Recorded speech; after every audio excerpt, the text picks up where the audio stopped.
Following his acquisition of Aversa, Reinulf sent word back to Normandy, encouraging his fellow countrymen to join him in pursuing opportunities in Italy. Among those who heeded the call were the brothers William, Drogo, and Humphrey de Hauteville, sons of Tancred de Hauteville.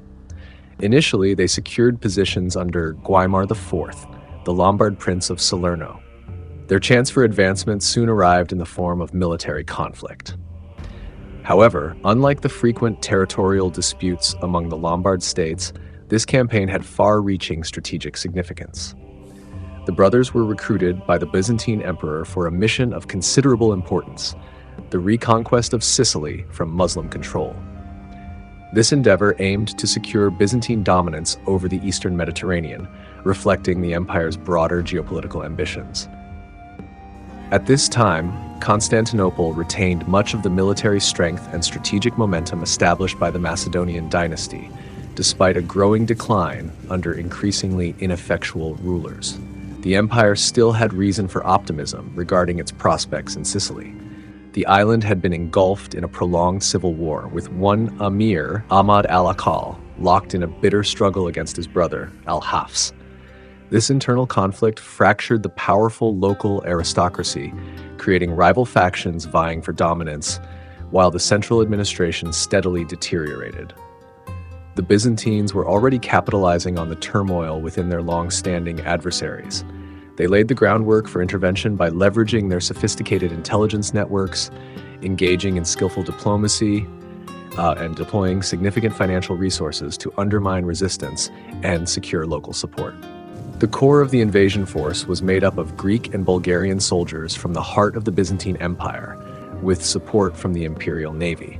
However, the Byzantine provinces of Italy, which would likely benefit first from the end of Sicilian pirate activity, were heavily taxed to fund the invasion. Militias from major southern Italian towns, originally formed to defend against Arab raids, were now mobilized to join the invasion effort. Additional troops were recruited, local citizens were taxed to cover the costs, and the Byzantine army was bolstered by a diverse group of mercenaries. Among them were up to 500 Norman knights, including the Hauteville brothers, William and Drogo. The invasion was led by George Maniacus, widely regarded as Byzantium's greatest living general, a figure of legendary stature.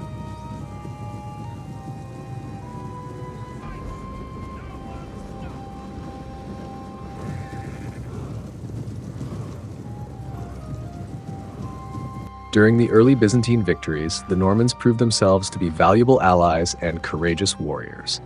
According to supportive chroniclers, their contributions often played a decisive role in these successes. Although their numbers were relatively small, the Normans were seen as part of a broader effort that had the potential to restore Byzantium's dominance in the region.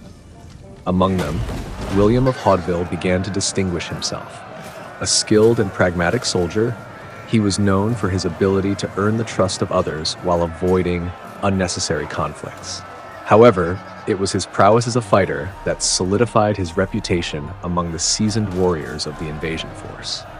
William earned the nickname Ironarm after defeating the Emir of Syracuse in single combat outside the city, a title that celebrated the strength and skill of his sword arm. This marked the beginning of a leadership role that would ultimately elevate his family to royalty.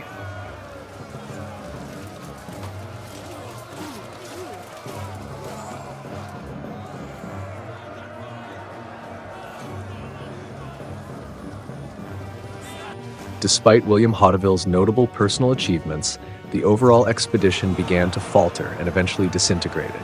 Delays and significant interruptions in the payment of auxiliary troops undermined morale, while disputes over the division of spoils created further tension. Chroniclers suggest that these disagreements were severe enough to foster growing discontent among the Normans, who became increasingly dissatisfied with the campaign. Frustrated by what they perceived as unfair treatment by George Maniacus, the Normans ultimately withdrew from the effort and returned to the mainland. The Sicilian expedition had unintended consequences for Byzantine control over its Italian provinces. The heavy taxation and conscription required to assemble the army, combined with the nearly 2-year absence of local militias, exacerbated existing anti-Byzantine sentiments. This growing separatist sentiment was particularly pronounced among the largely Lombard Italian populations in the coastal towns of Apulia, where dissatisfaction with Byzantine rule intensified. In AD 1040, a full-scale revolt erupted in the Byzantine provinces of Italy. The imperial governor was assassinated and local militias seized control of most major cities in Apulia. The rebellion was led by Marianus Argyrus, the son of Mellus, the Lombard noble who had invited the Normans to Italy nearly 2 decades earlier. The timing of the insurrection was advantageous, as much of the Byzantine army was still engaged in Sicily, leaving the empire unprepared for such a widespread uprising. However, a new Catapon, both energetic and capable, was swiftly appointed.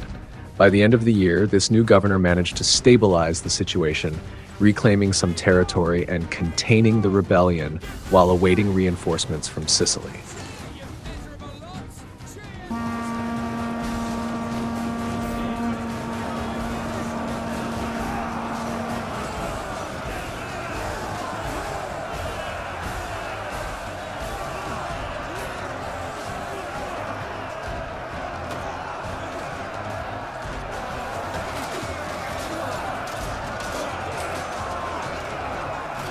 Arduin, a Lombard soldier who had served in the Byzantine army during the Sicilian Campaign, managed to gain the trust of the newly appointed Catapon and secured a military command in Melfi, a small but strategically significant town in Apulia that controlled a key pass along the Byzantine Beneventan frontier.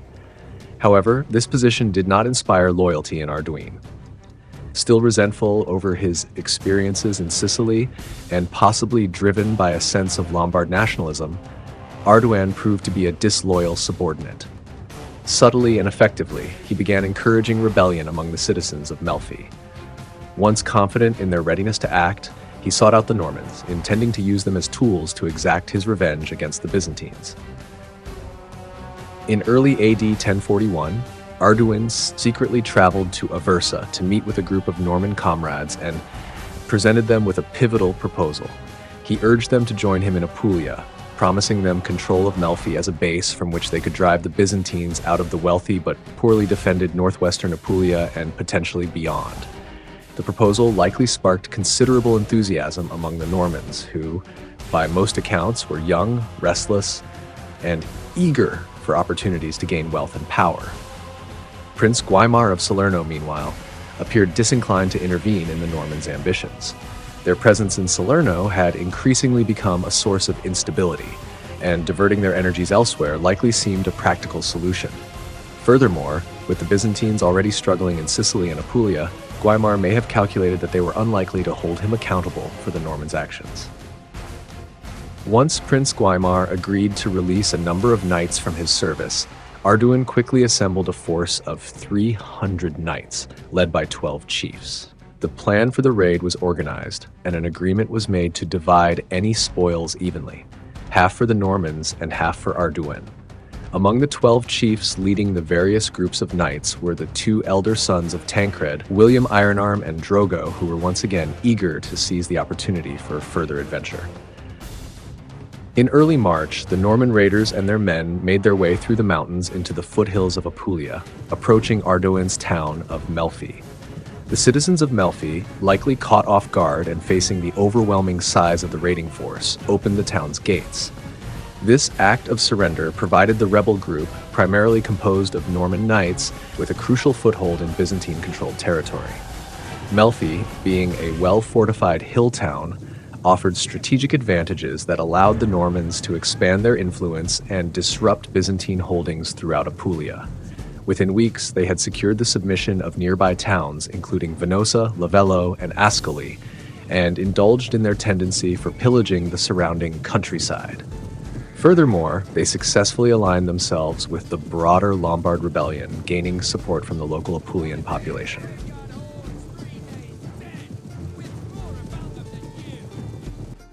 On March of AD 1041, the two armies encountered each other near the banks of the Olivanto River.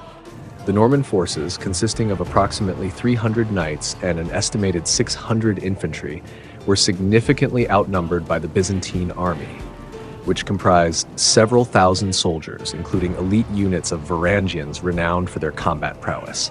The Byzantine Catapan dispatched a herald to present the Normans with a stark ultimatum.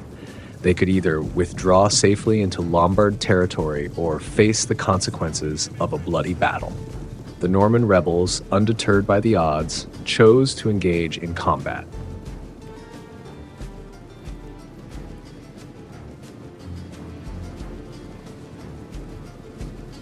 The following day, the Normans and Byzantines clashed in their first major engagement since the Battle of Cannae, fought 24 years earlier.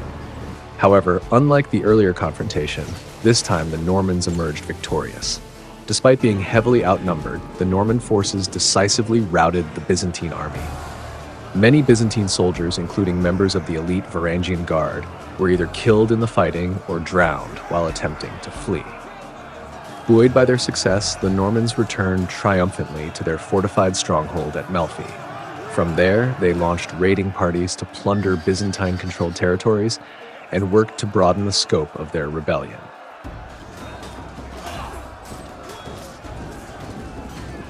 The Catapan, despite his lack of fortune, wasted little time in responding to the Norman victory. By early May, he had successfully assembled a makeshift yet sizable army, which included regular troops from Asia as well as units returning from Sicily. Additionally, the morale of his forces was bolstered by the support of two Greek Rite bishops from Troia and Ophanto. The Byzantine army was once again brought into the foothills, where they met the Normans near Montemaggiore. In response, the Normans and their allies also reinforced their ranks, recruiting Lombard auxiliaries and attracting additional Norman adventurers from Aversa and Salerno. Despite these efforts, the Norman forces remained outnumbered by the Byzantine army. The Norman knights chose William Ironarm as their commander, who, despite suffering from a high fever, led his forces into battle. Once again, the Norman cavalry proved decisive, overwhelming the Byzantine army. The defeat was devastating for the Byzantines, with many troops, including the two bishops, perishing in the nearby river.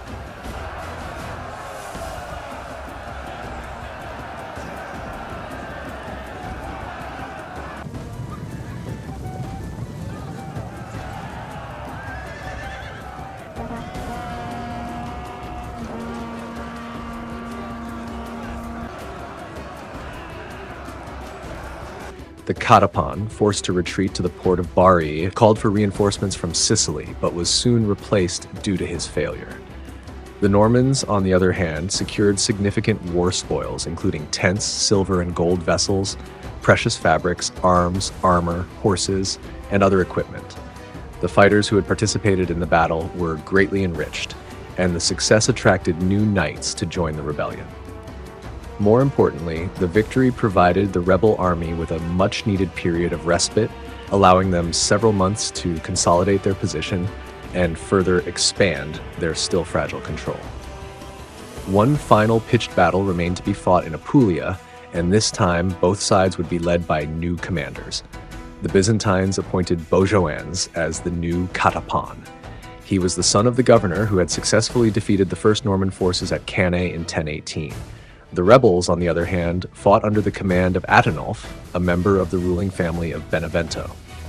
The battle took place near Montepeloso, present-day Ursina, in September. The rebel forces had driven the Byzantine army out of the stronghold, where they had established a seemingly impregnable position. The Normans employed a strategic tactic of stealing all the Byzantine cattle, forcing them into a battle rather than enduring a prolonged and costly siege. The battle itself was long and fiercely contested, lasting throughout much of the day.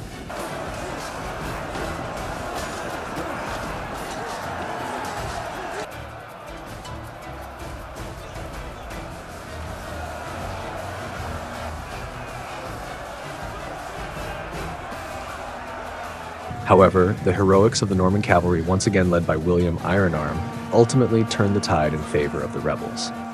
In the aftermath, Catapan Bojoans was captured and held for ransom.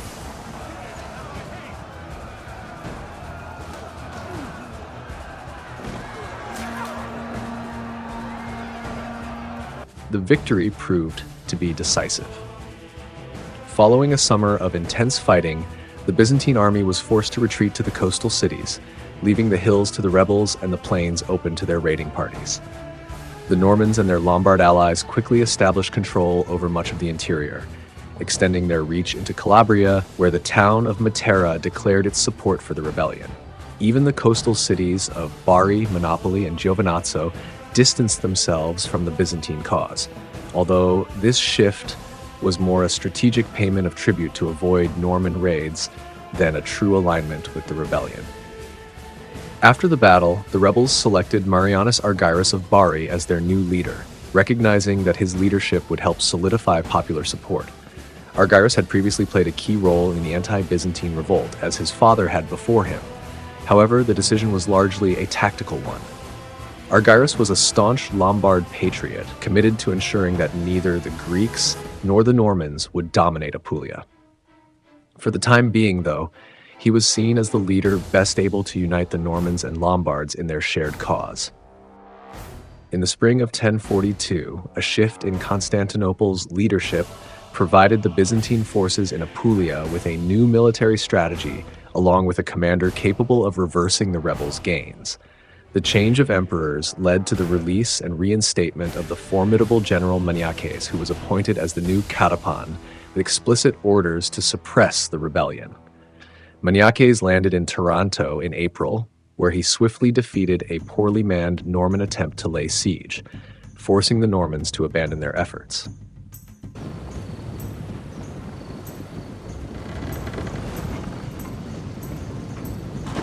Go ashore!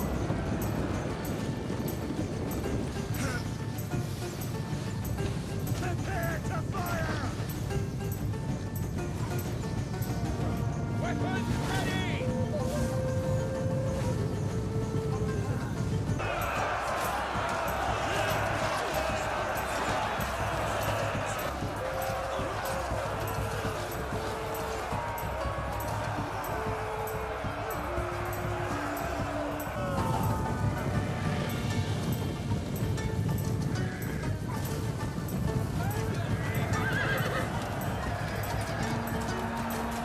Once the Normans were driven off, Maniaces was free to act in the southern territories. Over the next 4 months, while avoiding direct battle with the Normans, his army conducted a brutal campaign of repression against towns that had supported or even sympathized with the rebels. In Matera, the atrocities ordered by Maniaces included murders, crucifixions, rapes, and even the horrific act of burying children alive up to their necks. Monopoli also paid a heavy price for its support of the rebellion. Unsurprisingly, the local support for the rebellion quickly diminished in the face of this violent and oppressive campaign. The Apulians, caught between two warring factions, found themselves subjected to pillaging and harassment from both sides. Rather than confronting Maniaces directly in the southern part of the province, the rebel forces chose to focus on solidifying their control over the northern regions and targeting the remaining Byzantine-held coastal cities. A large force under Argyrus began a siege of the strategically important town of Trani, marking the first use of siege engines and small naval units by the Normans in Italy. Meanwhile, other Norman bands, possibly fatigued by the prolonged siege or simply indulging in their usual activities, spread out across the countryside. They engaged in widespread plundering, attacking any area they could justify as a legitimate target.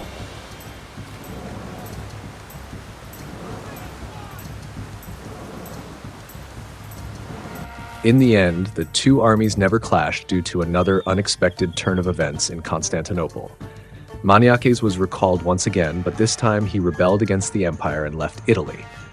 Unable to defeat the Normans and the Lombard insurgents through military means, Constantinople resorted to its often more effective strategies, diplomacy, and financial incentives. In late summer, with both Maniaces and the Apulians engaged in separate revolts in southern Italy, the Byzantines urgently needed to appoint a new Catapan. They approached Argyrus, believing that if he could be persuaded, he would effectively end the rebellion. Argyrus, convinced he could better serve Lombard interests under the relatively lenient rule of Byzantium rather than under Norman domination, may have been swayed by the offer of money and a title. Regardless of his motivations, he deserted the Norman cause by the end of summer. He abandoned the siege of Trani, destroyed the valuable siege engines, and moved to the southern Italian capital of Bari. From there, he would become a formidable opponent to the Normans and their ambitions in Apulia. Once again, the rebellion found itself leaderless. More critically, its character had shifted. The defection of Argyrus had severely weakened the rebellion, particularly its unity as a collaboration between Lombard patriots and Norman mercenaries. For the Normans, Argyrus' betrayal underscored the need for their own leadership to ensure success. Guaimar, whose support for the rebellion had already strained his relations with Constantinople, recognized that only strong Norman leadership could prevent his position from becoming untenable. Meanwhile, the Lombards, now on the defensive due to Argyrus' defection, had little choice but to follow the Normans' lead. For these reasons, the decision was made to choose a Norman as the new leader of the insurgency. The candidate who gained widespread support, nominated at Matera in the autumn of 1042, was William Ironarm, the military hero of the recent battles. He was known for his practical judgment, energy, and relative lack of political enemies, described as a man most valiant in arms and endowed with all good manners, handsome, young, and generous. He was granted the ambitious title of Count of Apulia, even though, at that time, only a small portion of the province had fallen into the hands of the insurgents. The movement that William Ironarm was chosen to lead had evolved significantly from the patriotic insurgency that began in Melfi. Many Lombard patriots were beginning to abandon the cause, disheartened by a year of war, growing distrust of their Norman allies, and the fear instilled by Maniaca's harsh reprisals.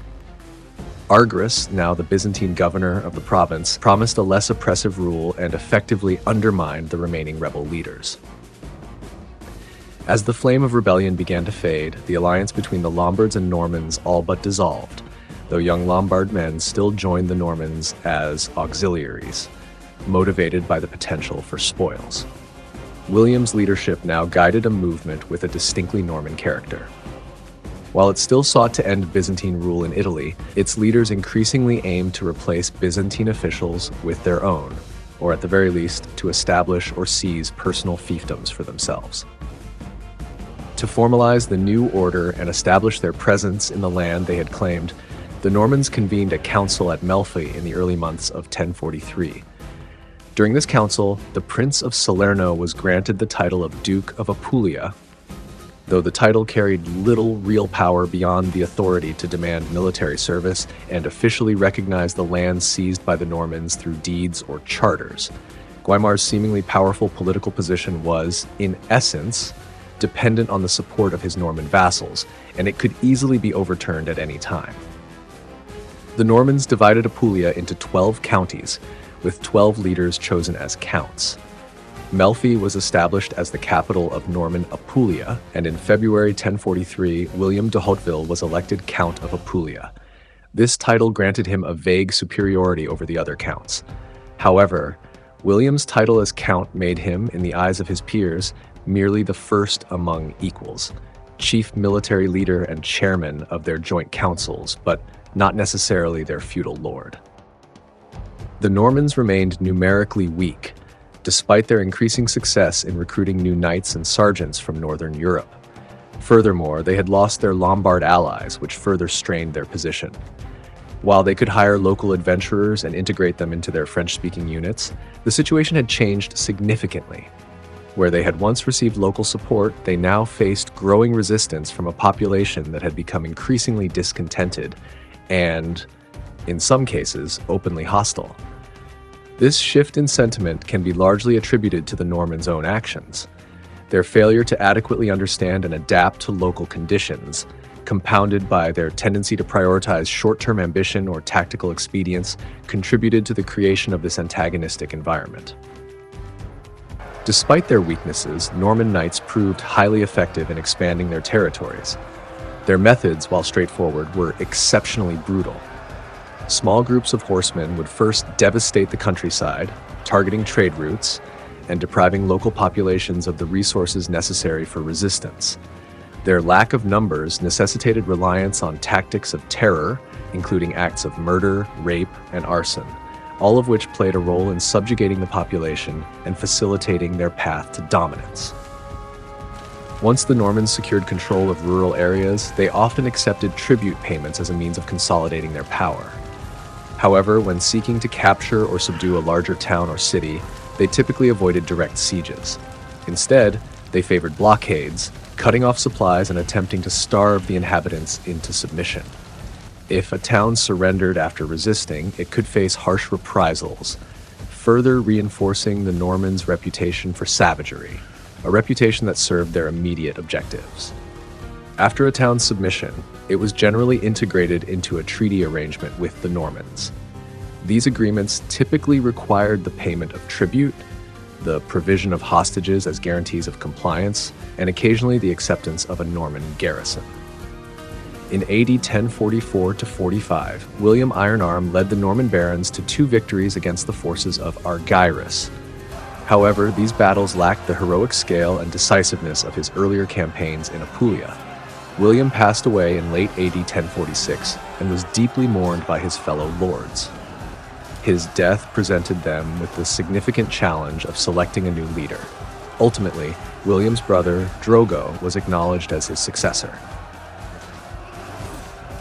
In 1047, the position of the Normans in southern Italy was formally legitimized when Emperor Henry III, during an expedition into Italy, recognized Rainulf of Aversa and Drogo of Apulia as imperial vassals. Prior to this recognition, the Hauteville brothers had been primarily elected leaders of Norman military groups, essentially serving as chairman of the board. However, with Drogo's imperial investiture as Count of Apulia, he gained sovereignty, at least in theory.